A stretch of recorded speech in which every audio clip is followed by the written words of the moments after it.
একদিন মেয়েটার পালতু dog golden retriever মাটিতে গর্ত খুঁড়তেছিল।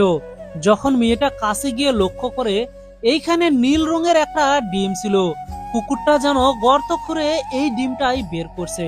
মেয়েটা হাতের উপর নিয়ে ভালো করে দেখতে থাকে, এটা কিসের ডিম হবে? আচ্ছা, এই ডিম থেকে কি কখনো বাচ্চা ফোটানো সম্ভব? এই বলে সে ছোট্ট একটা ইনকিউবেটর রেডি করে এইখানে তাপমাত্রা সবকিছু পরীক্ষা করে ইনকিউবেটরের ভিতরে ডিমটাকে রেখে দেয়। এমনকি কুকুরটা এই ডিমের পাশে চুপচাপ শুয়ে থাকতো। কখন ডিম ফুটে বাচ্চা বের হবে তার যেন তর সইতেছে না।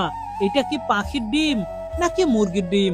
হঠাৎ করে সেই দিনটা আসে যেই দিন ডিম ফুটে ছোট্ট একটা মুরগির বাচ্চা বের হয়ে আসে। মেয়েটা এইটা দেখে অবাক হয়ে যায়। কুকুরটাও তার চতুর্পাশে এইটা দেখতে থাকে। ছোট্ট দুর্বল একটা বাচ্চা বের হয়ে আসে।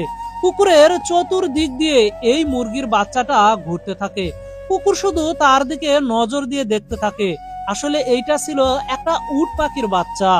হঠাৎ করে সে কুকুরের ঠিক কুলের নিচে গিয়ে চুপচাপ শুয়ে থাকে। সে যেন কুকুরকেই তার মা মনে করে নিয়েছে। কুকুরটা এইটা দেখে আনন্দে আত্মহারা হয়ে যায়। সেও মা হতে পেরেছে, তবে কোনো কুকুরের নয়, একটা মুরগির। সময়ের সাথে সাথে উট পাখির বাচ্চাটা অনেক বড় হয়ে গিয়েছে, আর তারা গার্ডেনে একে অন্যের সাথে দৌড়াদৌড়ি খেলতো। হঠাৎ করে মাঝে মাঝে পড়ে গিয়ে তারা আহত হইলেও তাদের মধ্যে অসম্ভব ভালোবাসার সৃষ্টি হয়েছিল।